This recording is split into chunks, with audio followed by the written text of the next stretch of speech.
Nós, da Igreja Batista, Zona Norte Renovada, já retornamos com nossos cultos presenciais, dentro de todas as medidas de segurança que a Prefeitura do Rio de Janeiro exige. Então, tivemos o nosso primeiro culto aí nesse domingo que passou, as distâncias recomendadas, né? Conseguimos botar aí 2 metros de distância. Então, tá com álcool gel, as pessoas de máscara, até eu mesmo tenho pregado de máscara. Então, fiquem tranquilos, né? Que todas as medidas de segurança estão sendo tomadas. Tá?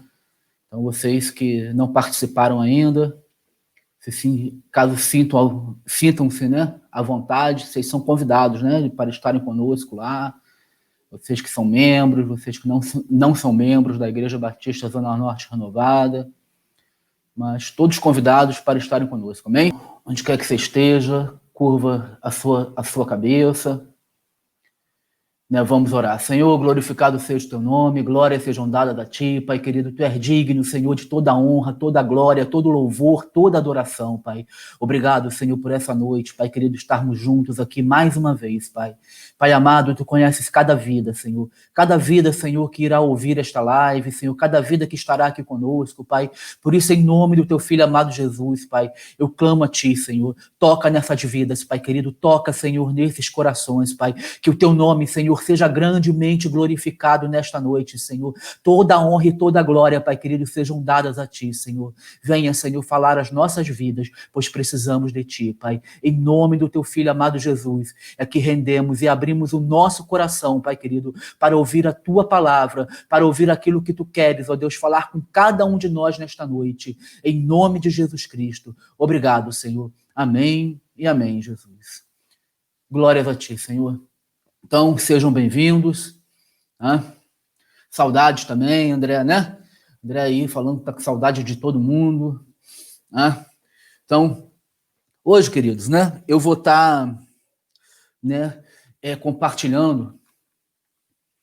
Basicamente, posso dizer assim, eu compartilhei 2 lives anteriores aí. Eu falei sobre Jesus Rei, sobre Jesus reinar na nossa vida. Depois falei sobre a nossa cruz, da gente andar, né?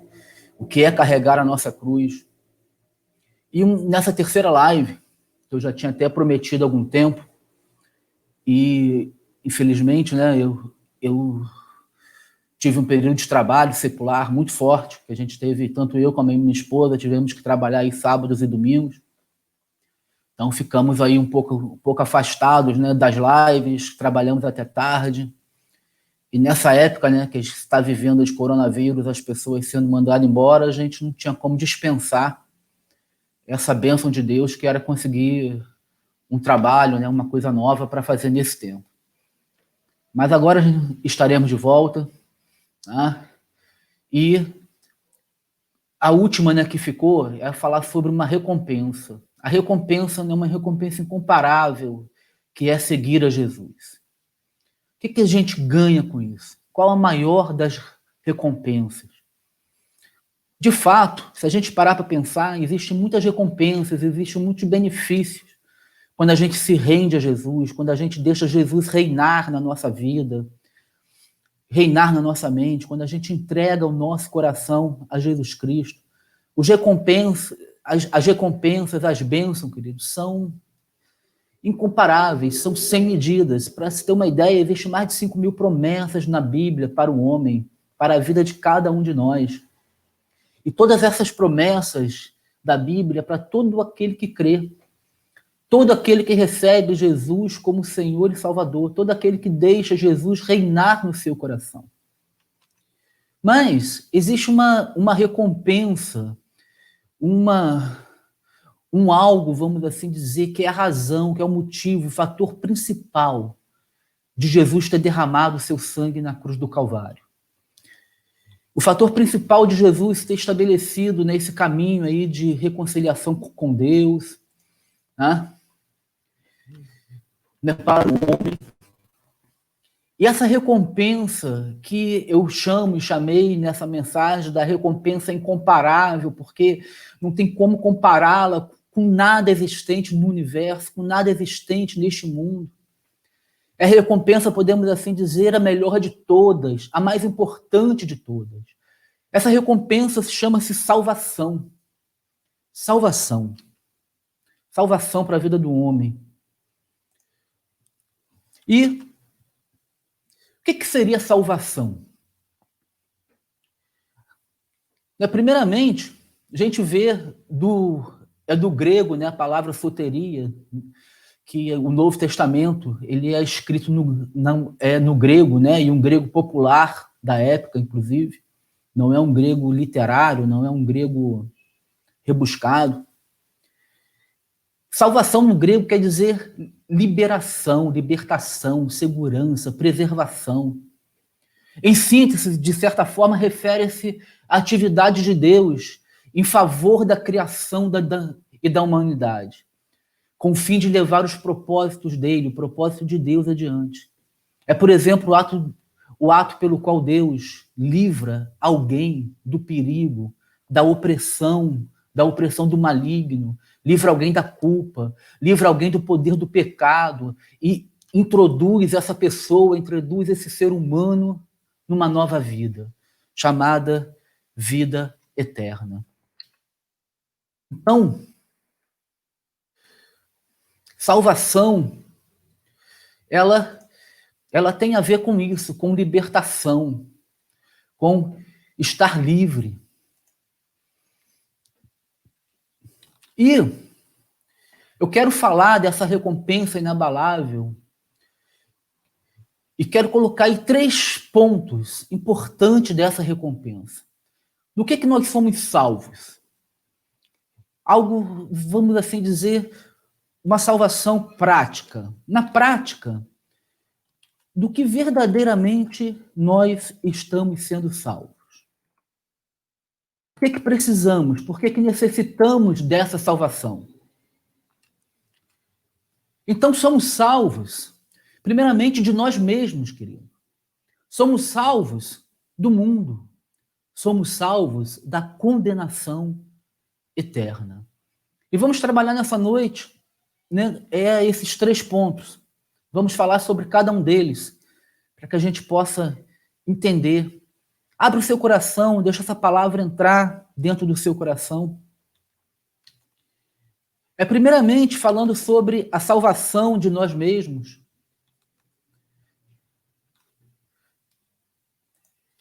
Nós podemos aí notar, perceber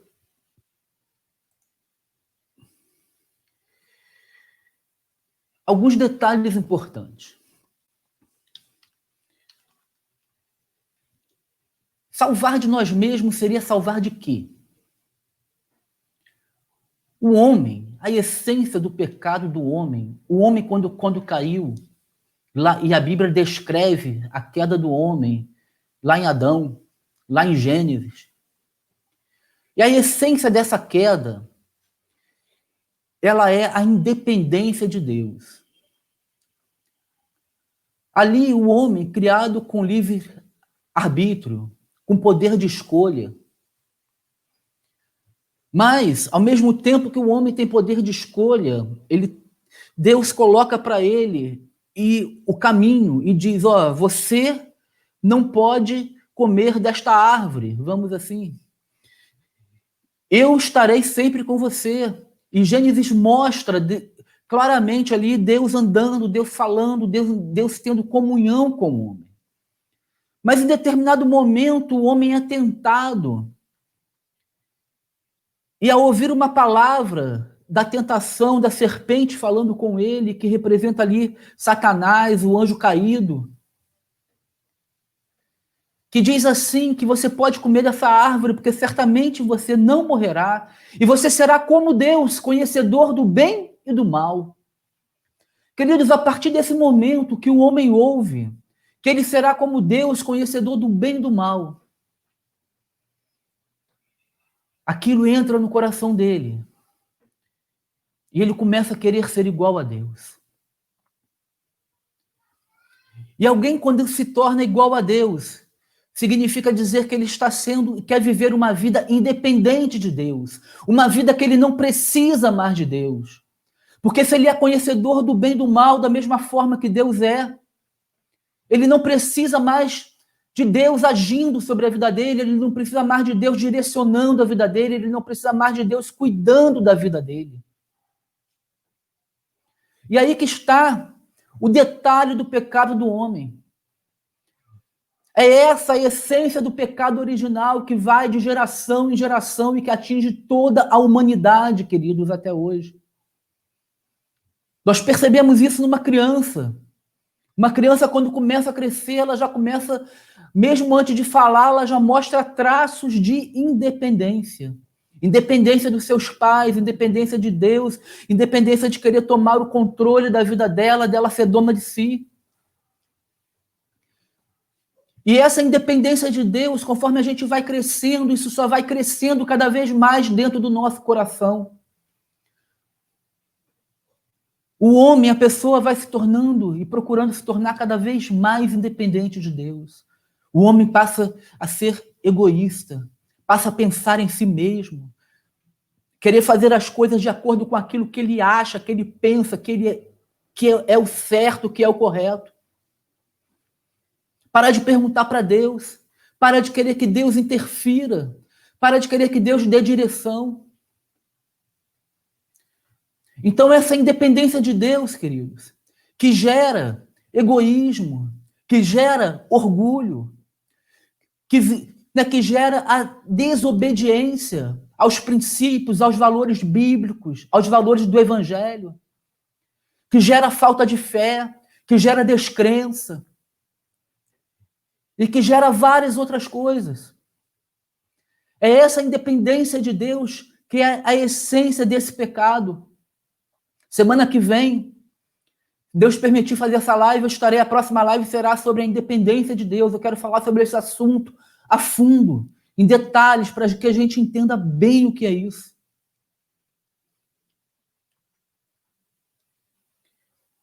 E a salvação, ela vem exatamente para o homem que está assim. Para o homem que se sente independente de Deus. Para o homem que vive essa independência de Deus diariamente. Porque mesmo, querido, que você acredite em Deus, mesmo que você saiba que Deus existe, isso não significa que você seja dependente do Senhor. Mesmo que você tenha uma religião, isso não significa que você seja dependente de Deus. Depender de Deus é você ouvir a voz de Deus, é você deixar e permitir que Deus controle e comande a sua vida, é você ter fé, é você acreditar nas promessas de Deus, é você querer seguir os caminhos verdadeiramente do Senhor e não mais os seus caminhos. Então o homem precisa ser salvo disso. O homem precisa ser liberto dessa independência, desse egoísmo que está dentro do coração dele, que faz com que ele coloque em primeiro lugar a si, que faz com que ele pense somente por si, que faz com que ele pense, que ele ache que ele tem o controle total da vida dele. Então, esse é o primeiro aspecto da salvação que eu quero compartilhar com você nessa noite. E tem uma passagem interessante lá em Romanos 10, 11, que eu quero estar lendo com você. E esse aspecto da salvação, dessa independência que vai fazer o homem ser dependente do Senhor, nesse momento, Deus está reconciliando o homem com Deus. Em Romanos 10, 11 diz assim: porque se nós, quando inimigos, fomos reconciliados com Deus mediante a morte do seu Filho, muito mais estando já reconciliados, seremos salvos pela sua vida. E não apenas isto, mas também nos gloriamos em Deus por nosso Senhor Jesus, por intermédio de quem recebemos agora a reconciliação. Então, recebemos essa reconciliação.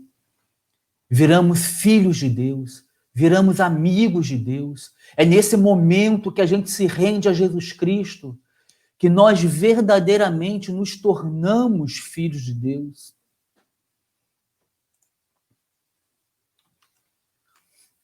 É nessa hora que somos reconciliados com o Senhor. E muito interessante que, nesse momento da salvação, além de sermos reconciliados com Deus, reconciliados com o Pai, através dali do nosso arrependimento, os nossos pecados são perdoados, o nosso coração é entregue, é derramado diante do Senhor, e você diz para Deus: Senhor, eu quero, vem habitar em mim, Jesus. Eu quero viver uma vida para ti, perdoa os meus pecados. E se arrepende. A partir desse momento, a Bíblia diz que nós recebemos de presente o Espírito Santo, queridos. O Espírito Santo que passa a habitar em nós. O Espírito Santo que é dado por Deus para todo aquele que crê, para todo aquele que recebe Jesus como Senhor e Salvador da sua vida. E é exatamente esse Espírito Santo que passa a habitar em nós, que faz com que a gente seja santuário do Espírito. 1 Coríntios 6,19 diz, Paulo fala assim: acaso não sabeis que o vosso corpo é santuário do Espírito Santo, que está em vós, o qual tendes da parte de Deus, e que não sois de vós mesmo.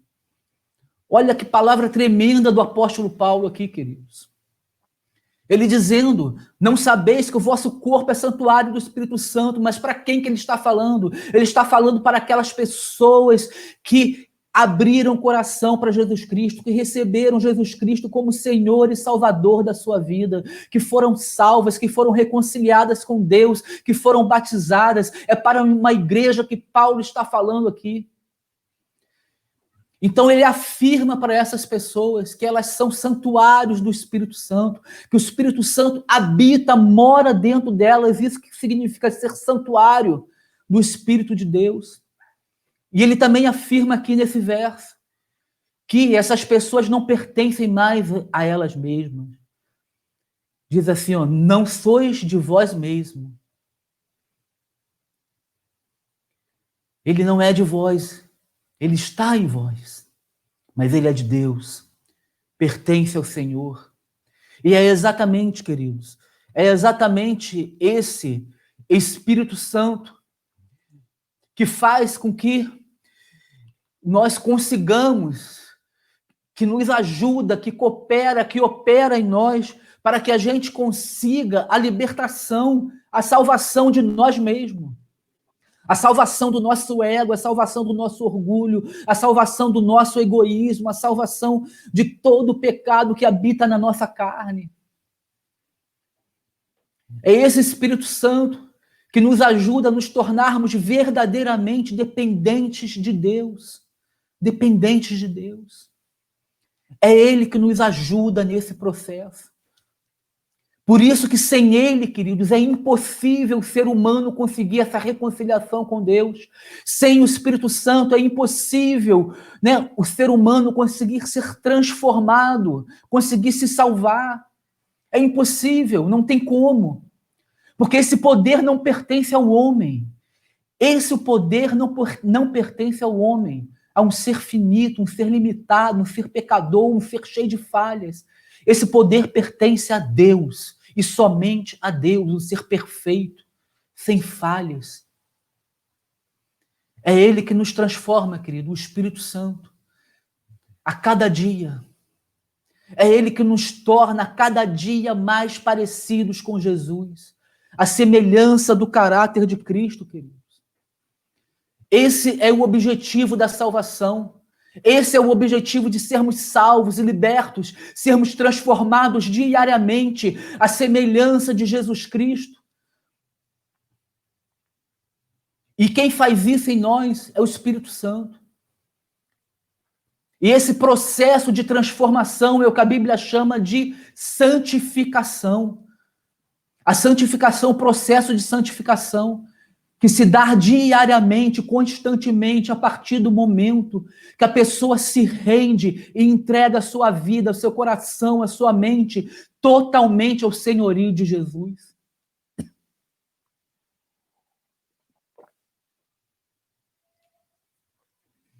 E um dos alvos desse processo de santificação é nos tornar a semelhança de Jesus, a semelhança de Cristo Jesus. É a nossa transformação de caráter. É o nosso caráter sendo transformado e ficando cada vez mais parecido com o caráter de Cristo. É o que a Bíblia chama do fruto do Espírito. E você vê isso, esse fruto do Espírito, em Gálatas 5. Gálatas 5, no verso 22 e 23. Paulo diz assim: mas o Espírito Santo, produz este fruto. Repare, é este fruto, no singular, não é estes frutos. É um fruto único, como se fosse uma tangerina. Então, cada uma dessas características que eu vou falar agora, que a gente vai ler, é um gomozinho dessa tangerina. Então, mas o Espírito produz este fruto. Quais são, né? O fruto completo é amor, é alegria, é paz, é paciência, é amabilidade, bondade, fidelidade, mansidão, domínio próprio.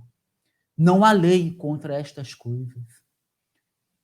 Olha que coisa tremenda, querido. A partir do momento da sua salvação, dessa recompensa incomparável que nós temos quando recebemos Jesus, quando entregamos a nossa vida com Jesus, totalmente queremos caminhar com Ele. O nosso caráter começa a ser transformado à semelhança de Cristo, e esse fruto do Espírito começa a ser gerado dentro do nosso coração, dentro da nossa mente, pelo poder do Espírito Santo que passa a habitar em nós, conforme nós já falamos aqui e já demonstramos aqui. Olha que coisa tremenda, querido. Ou seja, você passa a amar mais. Você passa a ser uma pessoa mais paciente. Isso acontece o quê? De uma hora para outra? É claro que não, queridos.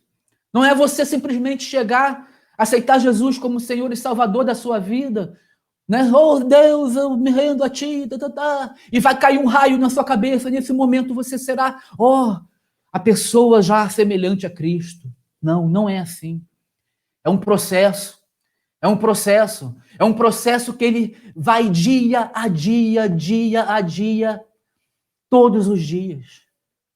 Todos os dias. Mas é um processo de crescimento contínuo. É um processo aonde diariamente, mensalmente, a cada ano, você se sente mudado. Você se sente transformado por esse poder do Espírito Santo, e você sente verdadeiramente isso. Você percebe verdadeiramente isso. Isso é perceptível e palpável, vamos assim dizer, né, metaforicamente, na nossa vida, na vida do homem, na vida da pessoa que se rende ao senhorio de Jesus. Você percebe isso. E com o passar do tempo, com 1, 2 anos, 3 anos, cada vez mais você vai vendo que você, é uma criatura, é uma pessoa totalmente diferente daquela pessoa que você era anos atrás. Mas em qualidades de frutos do Espírito. Lutas que você tinha na sua vida, que você ficava 5, 10 anos lutando desesperadamente, e que aquilo te incomodava. Conforme o Espírito Santo vai trabalhando em você e o caráter de Cristo começa a ser gerado em você, isso vai sendo transformado, vai sendo mudado. E você vai vendo, você vai percebendo, uau! Agora eu não sou mais aquele homem, eu não sou mais aquela pessoa que agia desse jeito. Agora eu não tenho mais aquela reação que eu tinha há 5 anos atrás. Eu passei 10, 15, 20 anos, 30 anos da minha vida reagindo desta forma. E eu dizia que eu era assim, que Deus me fez assim, eu nasci assim. É o meu jeito, a minha forma, é a minha maneira de ser, é a minha maneira de agir, porque é a desculpa que o ser humano dá para o seu pecado, é a desculpa que o ser humano dá para a forma, muitas vezes, a maneira que ele é, a maneira pecaminosa dele de agir. Muitas vezes de agredir as pessoas, muitas vezes de achar que está certo, sempre cheio de razão, e ser o dono da verdade. E aí, o que o Espírito Santo faz? A partir do momento que a pessoa se rende, o Espírito começa a quebrar essas coisas dentro dele, começa a libertá-lo, a salvá-lo dele mesmo. E aí o egoísmo, o orgulho, a independência de Deus, a verdade que você acha de vocês mesmo, do mundo, tudo isso começa a ser transformado, começa a ser mudado, querido. E o caráter de Cristo começa a brotar dentro de você. E você passa a ser mais paciente, passa a ter mais alegria. E aquela sua reação que você tinha, ela vai diminuindo primeiramente, até que ela vá sumir com o tempo. Eu sei, queridos, eu sou prova viva disso. Eu, Marcelo, sou prova viva disso. E eu não sou a única prova viva disso. Existem milhões de pessoas que são prova viva disso. E antigamente eu ouvia as pessoas falarem isso e sinceramente eu não entendia. Porque eu tinha praticamente 30 anos de idade e a minha forma de agir era da mesma forma quando eu tinha 20. Eu era nervoso do mesmo jeito, eu gritava com as pessoas da mesma forma, eu perdia a paciência facilmente. Era considerado pavio curto, alguns falavam que não tinha nem pavio mais. Era o dono da verdade em muitas circunstâncias, em muitas situações. Queria ter o controle, o domínio de tudo. Sempre me achando certo. E com isso, ferindo pessoas, magoando pessoas, mesmo sem querer. E achando que, pelo fato das pessoas terem me magoado, me ferido, eu tinha o direito, muitas vezes, de fazer isso com elas. E aí, um dia, eu entendo o que é verdadeiramente o Evangelho de Cristo. Eu entendo que verdadeiramente o Evangelho de Cristo não é uma religião. Eu entendo que verdadeiramente o Evangelho de Cristo é um estilo de vida, é uma vida rendida aos pés da cruz de Jesus, é uma vida rendida ao controle de Deus, comandada pelo Espírito Santo do Senhor. É uma vida onde eu chego para Deus e falo assim: Senhor, toma conta, faz o teu querer. Eu não quero mais ter a direção, eu quero que tu tenha a direção, Senhor. E aí, amados, em 1998, tudo começa a mudar. Como eu disse, não é um raio que cai do céu, não foi de uma hora para outra. Mas a cada ano, eu era transformado. Eu via, era perceptível o crescimento, o avanço, a mudança, ano após ano, após ano, após anos, e continua sendo assim até hoje, querido. A pessoa que eu sou hoje, eu sou totalmente diferente daquele cara de 1998. Eu só tenho o mesmo nome, o mesmo número de identidade, o mesmo número de CPF, mas o meu caráter, a minha forma de agir, queridos, a minha maneira de pensar é totalmente diferente, foi totalmente mudada, transformada, né, forjada pelo Espírito Santo de Deus. E eu digo para você, amados, eu não estou dizendo que eu sou perfeito, não estou dizendo que eu sou melhor que ninguém, eu estou dizendo que eu simplesmente permiti que Deus fizesse e faça isso na minha vida, porque eu confesso, ainda tem muita coisa para ser mudada, muita coisa para ser transformada na minha vida, porque cada vez mais também o Espírito Santo vai mostrando para a gente coisas que a gente nem imaginava, que a gente nem pensava que não agradavam a Deus. O Espírito vai mostrando e nós vamos querendo e desejando ser mudados e transformados nessas coisas também. Então isso é a maravilha da salvação. Essa é uma recompensa incomparável, uma recompensa que não tem preço. Essa é a maravilha de se render ao Senhor, de entregar a vida totalmente a Jesus. E aí o primeiro aspecto é esse que eu falei, queridos. Sendo salvo de nós mesmos. O segundo aspecto da salvação é que também ela nos salva do mundo. Do mundo. Ah, o que é isso? Vou viver nas nuvens? Vou sair do planeta Terra agora e vou viver na Lua? Vou viver em Marte? Vou viver flutuando? Não, não é isso, queridos. O que é ser salvo do mundo? O que é ser liberto do mundo? Ser preservado do mundo? Como a gente falou, né, o sentido da palavra salvação no grego quer dizer ser liberto, quer dizer ser preservado. E o que é isso? Ser liberto do mundo, querido. Por exemplo, é ser liberto das filosofias, dos sofismas, das verdades que o mundo coloca como coisas, conceitos, valores que o mundo coloca como sendo verdadeiros. E muitos desses valores são valores totalmente antibíblicos. Valores que não agradam a Deus. São filosofias, são sofismas, são valores, conceitos criados pelo homem. E que mudam, são mutáveis. Mutáveis com o tempo. A cada 10 anos na nossa sociedade, quem tem um pouco mais de experiência na vida, é perceptível isso. Os conceitos mudam, têm mudado cada vez mais rápido, com uma velocidade cada vez maior. Porque estamos numa era de internet, de tecnologia, onde as coisas, tudo muda muito rápido. E ser liberto do mundo é exatamente isso, queridos. É a nossa mente começar a ser trabalhada pelo Espírito Santo e nós começarmos a colocar esses valores, esses conceitos, essas filosofias, esses sofismas à prova. A prova de quê? A prova do Evangelho, a prova da palavra de Deus. E o próprio Espírito Santo é que vai nos ajudando. Ser liberto do mundo, queridos, é ser liberto dos pecados que o mundo oferece para a gente.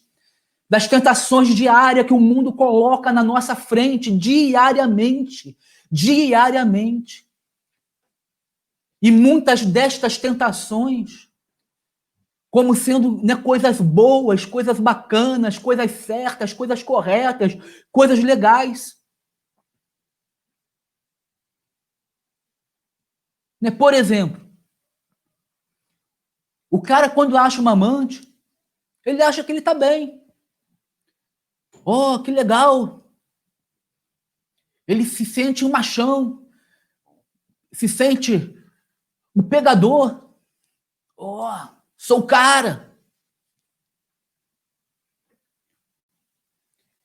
E o mundo, muitas vezes, aplaude isso. Os colegas de trabalho, os outros homens, incentivam isso. Oh, o cara tá, ó. Queridos, é fácil de entender, por exemplo, que isso não agrada a Deus. Então, todas essas coisas, a salvação, o Espírito que trabalha em nós, começa a operar em nós, começa a nos libertar.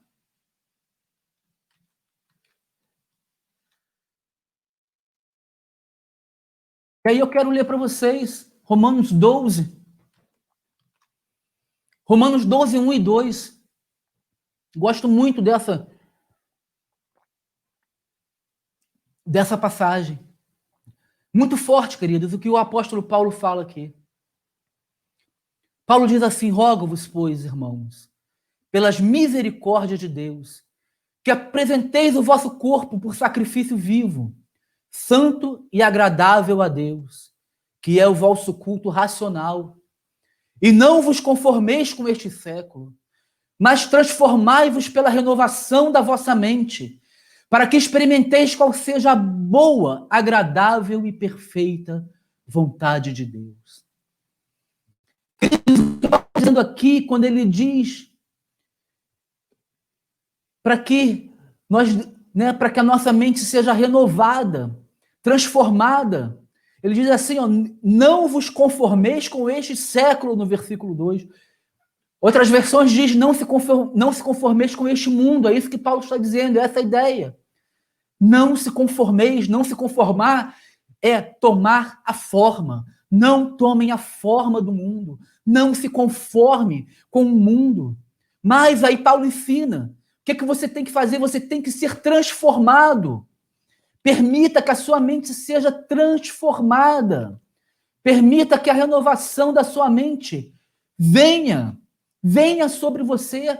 Ele diz, transformai-vos pela renovação da mente diariamente, queridos. Todos os dias, todo momento. E quem faz isso é o Espírito Santo em nós, conforme a gente vai permitindo, conforme a gente vai agindo, a gente vai mantendo essa comunhão, esse relacionamento com Deus, o Espírito vai agindo, vai operando em nós e vai renovando e vai transformando a nossa mente. E aí nós não vamos tomando a forma, nós não vamos nos conformando com o mundo e com este século. E aí o que diz aqui no final dessa passagem do verso 2, olha que promessa de Deus tremenda. Ó, para que experimenteis qual seja a boa, agradável e perfeita vontade de Deus. Ou seja, essa transformação, ela vai começar a fazer com que você, querido, comece a experimentar na sua vida. E experimentar é algo que você vai perceber, vai sentir, vai notar, né? Você vai experimentar a boa, agradável e perfeita vontade de Deus na sua vida. E isso é algo muito bom, queridos. Isso é algo maravilhoso. Ou você duvida disso? Ou você duvida que Deus vai querer alguma coisa ruim para você? Ou você duvida que essa intimidade que você vai tendo com Deus diariamente, ela vai gerar coisa ruim para você? É óbvio que não, queridos. Essa intimidade com Deus, né, com o Pai das luzes, com o Criador do universo, o Deus Todo-Poderoso que escolheu, né, ser amigo de nós, que escolheu se relacionar com o ser humano, que escolheu dar o seu Filho para nos salvar, morte de cruz, derramando o seu sangue pelos nossos pecados, para que a gente pudesse ser liberto. Oh, queridos, isso não pode ser algo ruim. Esse Deus maravilhoso, ele não pode querer nada de ruim para a gente. Somos nós que nos colocamos em situações difíceis. Somos nós que criamos problemas nas nossas vidas. Ainda que você ache que seja o seu pai, a sua mãe, o seu cônjuge, a sua sogra, o seu sogro, o seu patrão. Não, na verdade somos nós, porque quando estamos cheios do Espírito Santo, queridos, todas essas coisas são superficiais e se tornam pequenas. Nós começamos a entender que o problema não está nessas pessoas, não está nessas vidas, e que, muito pelo contrário, né, o que o problema muitas vezes está em nós. Nós começamos a entender, começamos a querer, né, demonstrar amor por essas vidas. Começamos a perdoar essas vidas. Começamos a dar aquilo que nós estamos recebendo de Deus. Porque sabemos aquilo que nós temos, aquilo que nós somos em Deus, é muito maior do que qualquer ofensa. É muito maior do que qualquer coisa que possam fazer contra nós. Oh, querido, isso é bom demais. Isso é maravilhoso. Isso não tem comparação, queridos. Não tem comparação. E é exatamente esse Espírito, querido. Esse Espírito também que nos liberta do pecado, da tentação do pecado. E essa tentação do pecado, a gente pode dizer assim, que é o poder do pecado. É quando a gente vê, é tentado, acontece, né? O cara que tem problema com né, com lascívia, a pessoa que tem problema com lascívia, a pessoa que tem problema com pornografia, a pessoa que tem problema com droga, a pessoa que tem problema muitas vezes com xingamentos, com ofensas, com vícios, seja lá o que for. Quando aparece assim, né, aquele momento, aquela circunstância perfeita, o pecado fica ali, faz isso, né? Reage desse jeito, faz assim, faz assado. Mas é exatamente o Espírito Santo que nós recebemos no momento da nossa salvação, que tem poder para nos libertar do poder do pecado que o mundo oferece para a gente, queridos. Olha o que diz Romanos 6, 22 e 23. Agora, porém, libertos do pecado, transformados em servos de Deus, tende o vosso fruto para a santificação e, por fim, a vida eterna. Porque o salário do pecado é a morte, mas o dom gratuito de Deus é a vida eterna em Cristo Jesus, nosso Senhor. Queridos, que tremendo, queridos. Que maravilhoso. Glórias a Deus por isso. Que palavra tremenda do apóstolo Paulo. Falando aqui, mostrando claramente essa libertação que é dada pelo Espírito Santo. E você vai ver aqui depois no capítulo 7, você pode ver como que o Espírito liberta isso, como que o Espírito faz essa luta entre a carne, o pecado, e o Espírito que já habita em nós. E aqui ele diz que, tendes o que? O fruto para a santificação e a vida eterna, que vida eterna, vida com Deus. Ele deixa claro que o salário do pecado é morte. O que é morte? Morte espiritual. A palavra morte, nós pensamos em pessoas mortas, enterradas. Morte, na verdade, é uma palavra que ela significa separação. A palavra grega não significa separação. A gente usa essa palavra quando a pessoa morre, porque a nossa alma é separada do nosso corpo. Então, nós passamos a usar morte, mas acabamos associando isso somente a isso. Mas existe morte de várias coisas. Morte é ausência, digamos assim. É quando você... muitas pessoas usam isso, falam assim, essa pessoa morreu para mim. Mas muitas vezes a pessoa está viva. E está querendo dizer exatamente isso, ou seja, eu estou separado desta pessoa, estou longe desta pessoa. Então, quando Paulo fala aqui que o salário do pecado é a morte, é exatamente isso que ele está dizendo. É a morte espiritual, é a separação. E a separação de quê? A separação de Deus. É o pecado que separa o homem de Deus. Por isso que nós precisamos dessa reconciliação, dessa salvação, dessa recompensa incomparável que só Jesus Cristo pode dar para a gente. Só Jesus Cristo pode dar, né, para o homem. Aí ele diz que isso é o quê? Essa santificação, essa vida eterna é o quê? Dom gratuito de Deus. Presente de Deus. Presente de Deus em Cristo Jesus, queridos. Então, esse Espírito que opera em nós, que nos liberta desse poder do pecado. Outra passagem para a gente ler. Gálatas 5, 24 e 25. Olha o que diz. Aqueles que pertencem a Cristo Jesus crucificaram as paixões e os desejos da sua natureza humana. Uma vez que vivemos pelo Espírito, sigamos a direção do Espírito em todas as áreas da nossa vida. Olha que passagem tremenda também, queridos. Aqui Paulo falando, começa dizendo, aqueles que pertencem a Cristo Jesus. Ou seja, ele está dizendo aqueles que foram salvos por Cristo Jesus, aqueles que renderam, que entregaram a vida ao senhorio de Jesus Cristo, aqueles que aceitaram, receberam Jesus como Senhor e Salvador das suas vidas, queridos. São esses que pertencem a Cristo Jesus. Porque se existem os que pertencem, existem aqueles que não pertencem a Cristo Jesus. Isso é óbvio. E aqui ele diz que essas pessoas que entregaram a vida a Jesus, que entregaram todo o seu ser a Jesus, entregaram a sua mente, a sua alma, a controle do Espírito Santo. Essas pessoas crucificaram, ou seja, colocaram lá na cruz, junto com Jesus, as suas paixões, os seus pecados, paixões aqui no sentido de pecados da carne, os seus desejos carnais, pecaminosos. E ele diz que essas pessoas, o que acontece? Elas passaram a viver pelo Espírito. Vivemos pelo Espírito, o Espírito Santo. Ou seja, o Espírito Santo que passa a direcionar todas as áreas da vida desta pessoa. E isso tem que ser feito com permissão da pessoa, queridos. Entenda isso.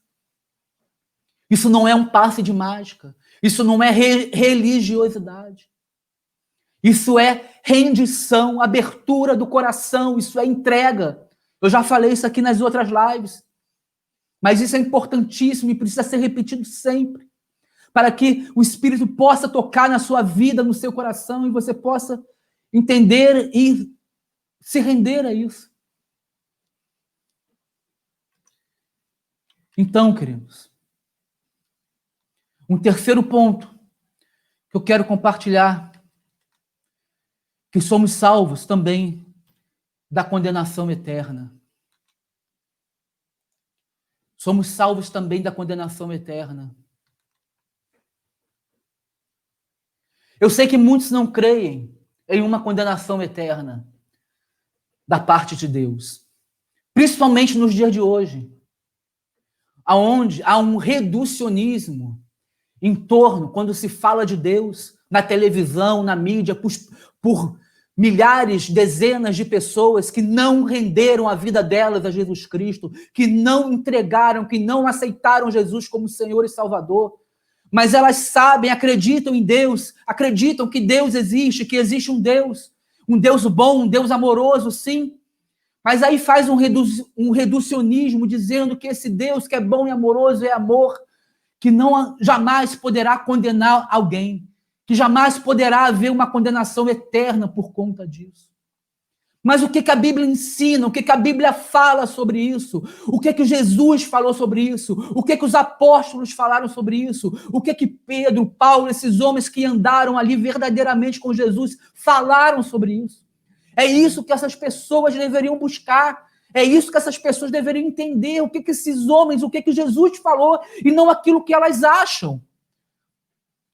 Eu acho que o Deus amoroso não vai condenar ninguém. Você pode continuar achando, só que isso não vai mudar o que Deus é, isso não vai mudar o que Jesus ensinou, isso não vai mudar o que Jesus falou, isso não vai mudar o que os apóstolos falaram, querido. Não vai. Não vai. E olha, por exemplo, existem muitas passagens na Bíblia que falam sobre isso, querido. Não é um assunto, né, de uma passagem só, é um assunto vasto. Mas eu quero pegar uma passagem aqui que está em 2 Tessalonicenses, no capítulo 1, do verso 7 ao 9, que diz assim: e dar alívio a vocês que estão sendo atribulados, e a nós também. Isto acontecerá quando o Senhor Jesus for revelado lá no céu. Aqui ele está falando da volta de Jesus, com seus anjos poderosos, em meio a chamas flamejantes. Ele punirá os que não conhecem a Deus e os que não obedecem ao evangelho de nosso Senhor Jesus. Vou repetir, ele punirá os que não conhecem a Deus e os que não obedecem ao evangelho de nosso Senhor Jesus. Eles sofrerão a pena de destruição eterna, a separação da presença do Senhor e da majestade do seu poder. Queridos, esse é o ensinamento bíblico. Esse é o ensinamento apostólico. Isso é o que os apóstolos aprenderam aos pés de Jesus, ouvindo do próprio Cristo falar. Então, o Deus de amor, ele é de amor porque ele te dá um caminho, ele te dá uma escolha que todo aquele que crê, todo aquele que quiser pode escolher. E uma escolha maravilhosa, uma escolha de salvação, uma escolha de vida. E o próprio Deus lá no Antigo Testamento, ele fala isso: eis que ponho diante de ti a morte e a vida, a bênção e a maldição. Aí depois ele diz assim, eis, porém, eu quero que vós que escolha a vida. Ou seja, sempre há essa escolha na vida do ser humano, queridos. Todos os dias, todos os momentos, todos os instantes, nós temos esse poder de decidir para onde que nós queremos. Se nós queremos nos render a Deus, uma vida santificada aos pés da cruz, com a direção do Espírito Santo, né, deixando Ele cuidar da nossa vida. Ou se nós queremos continuar no controle da nossa vida, nós dando a direção, nós decidindo por a gente mesmo, nós achando o que é certo, o que é errado. Ou seja, nós ali, marrentos, né? Eu sei o que é bom para mim. Ou você pode dizer assim, Deus sabe o que é bom para mim, Deus sabe o que é melhor para mim. Este é o Deus de amor. Este é o Deus de amor. E esse Deus que sabe o que é bom para você, o que é melhor para você, apesar dele ser Deus, ele é um cavaleiro. E ele só vai agir na sua vida com a sua permissão. Porque o único que age na nossa vida sem a nossa permissão, que a Bíblia ensina, é Satanás. A Bíblia compara Satanás ao ladrão que vem para matar, para roubar, para destruir. E há outras coisas mais. Então, queridos, o único que age na nossa vida sem permissão nossa é Satanás. Agora, Deus não. Deus é tão amoroso, ele te ama tanto, que ele também quer que você o ame. Mas ele quer que você o ame, entendendo o amor dele por você, se rendendo ao amor dele. Porque ele sabe que será um amor verdadeiro, será um amor de troca, será um amor de um para com o outro. Se não, queridos, seríamos robôs, seríamos marionetes nas mãos de um Deus tirano. Faça isso, faça aquilo, vai para cá, vai para lá. Mas não é assim. Nunca foi, nem nunca será. Então, esse aspecto da salvação nos diz que somos salvos da condenação eterna. Somos salvos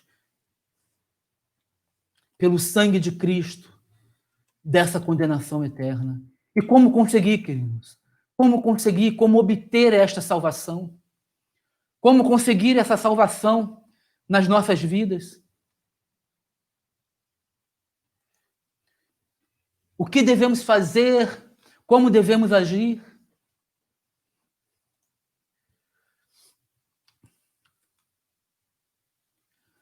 Muitas pessoas pensam, há um ditado no mundo, e um ditado diabólico, queridos, que diz assim, que todos os caminhos levam a Deus.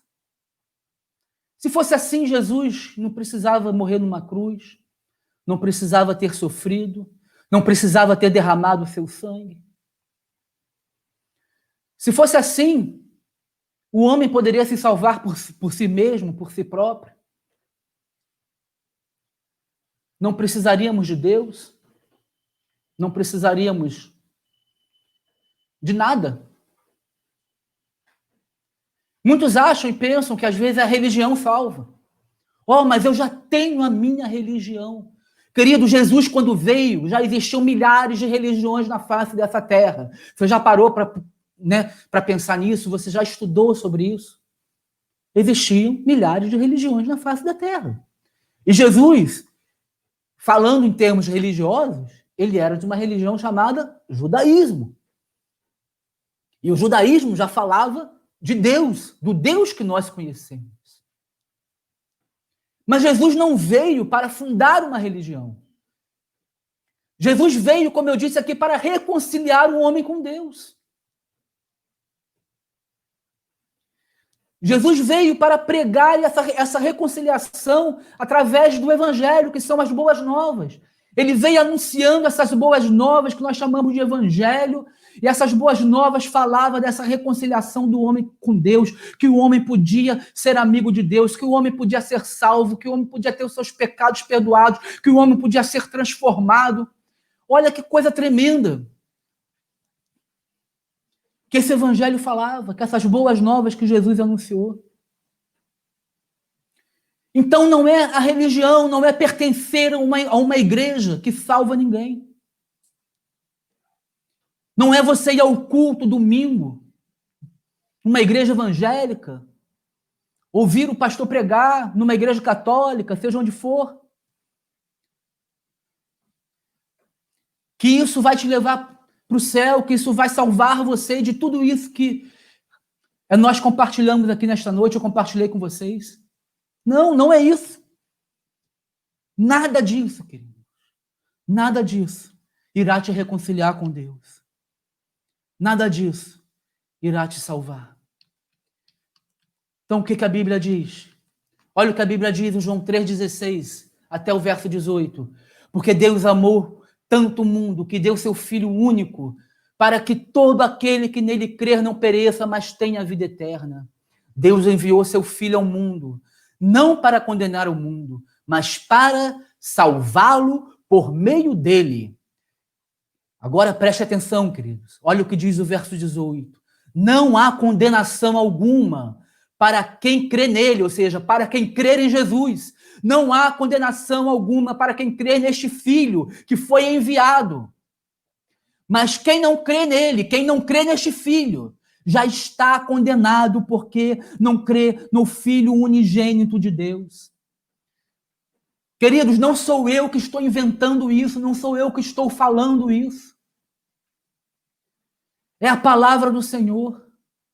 Aqui no caso, escrita, relembrada, né, pelo apóstolo João, que muitos acham legal. Ô, João. Mas não pensam, não vivem, não acreditam naquilo que esse João falou. E é ele que está dizendo isso. Que Deus amou tanto ao mundo que ele quis salvar a humanidade, o mundo daquela humanidade, dando o que? Seu único filho, para que todo aquele que nele crê, ou seja, precisa crer, precisa receber. E ele diz aqui, não há condenação alguma para quem crê nele. E o crer na Bíblia não é simplesmente que nem muitas vezes a gente fala assim, um exemplo. Quando a gente fala assim, você crê que o Fluminense foi campeão da Taça Rio? A pessoa fala assim, é possível, eu creio. Apesar daquele timezinho ruimzinho, né, infelizmente, eu sou tricolor, hein? Mas a pessoa pode falar assim, eu creio, mas não é esse crer. O crer grego aqui não quer dizer isso. Crer é envolver, crer é colocar em prática, crer não é simplesmente acreditar. Crer é muito mais do que isso, é muito além disso. Então é isso que João está dizendo aqui.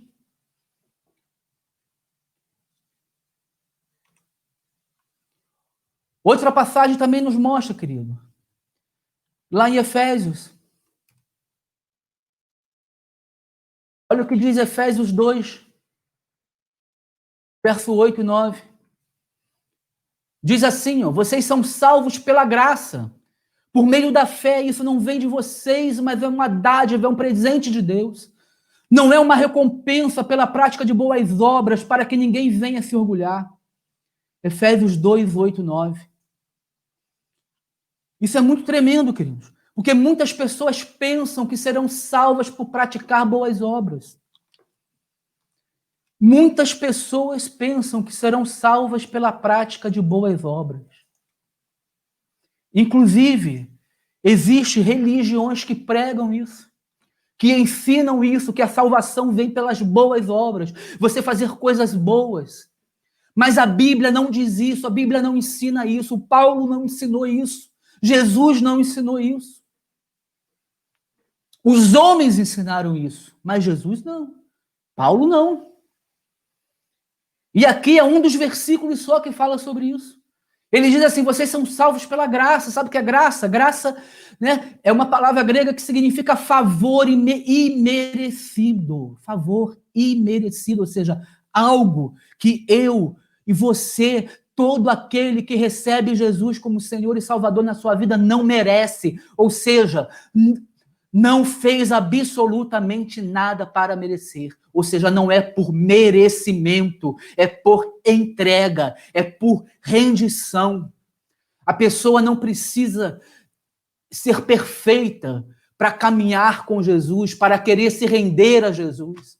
A pessoa tem que vir do jeito que ela está, pecadora, cheia de vícios, cheia de problema, cheia de dificuldade, cheia de luta. É assim que Jesus quer receber a pessoa.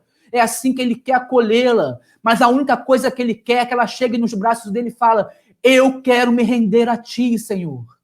E aí a transformação começa. Aí você recebe esse favor imerecido de Deus. Por meio da sua fé. A fé é exatamente isso.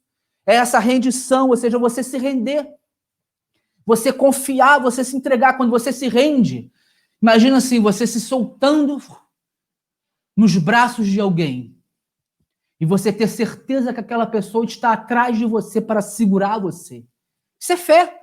Sem você olhar para trás, você vê assim, algo chegar assim, solte, venha para trás, e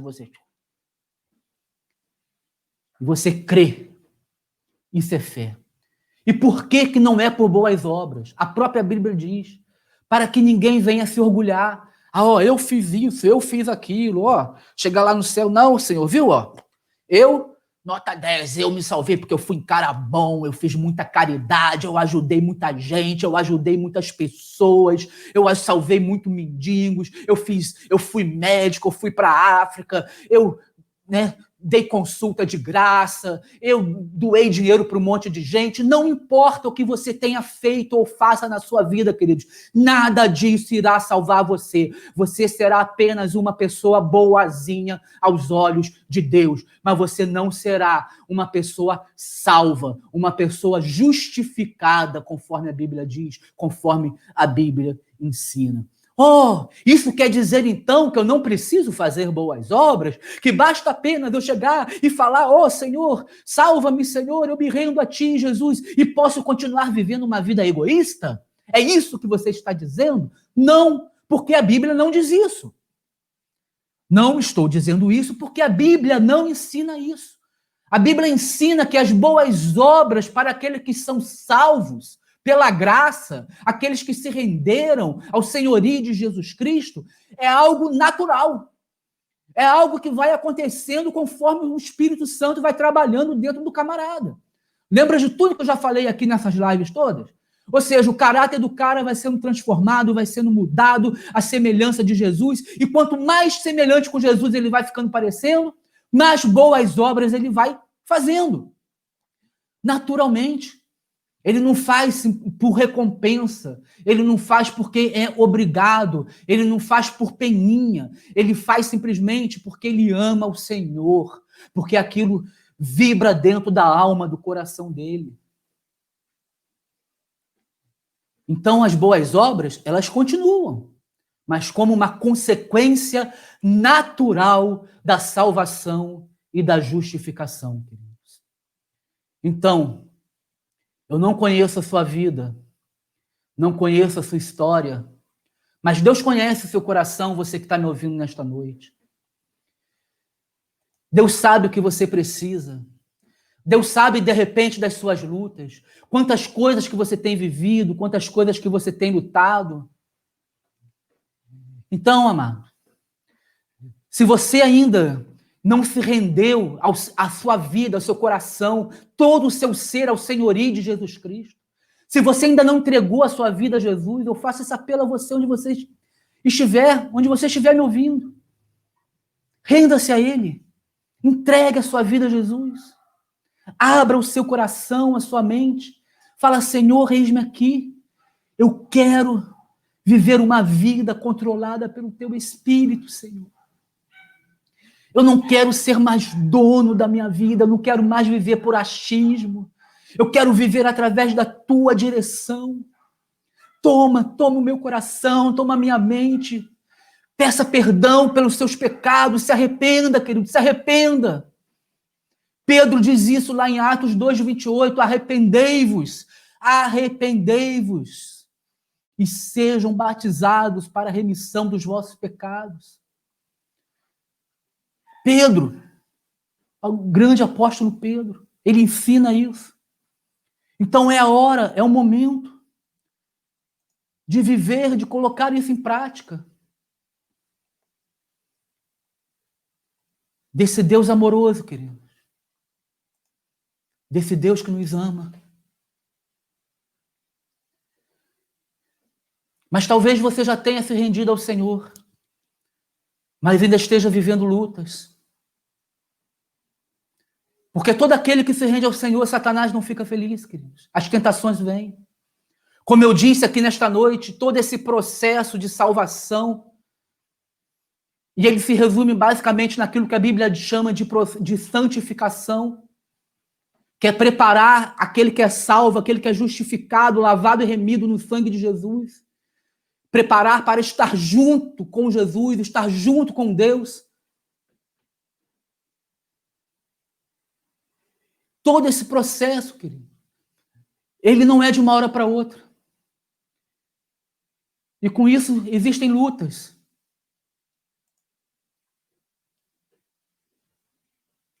Existem dificuldades. Existem tristezas.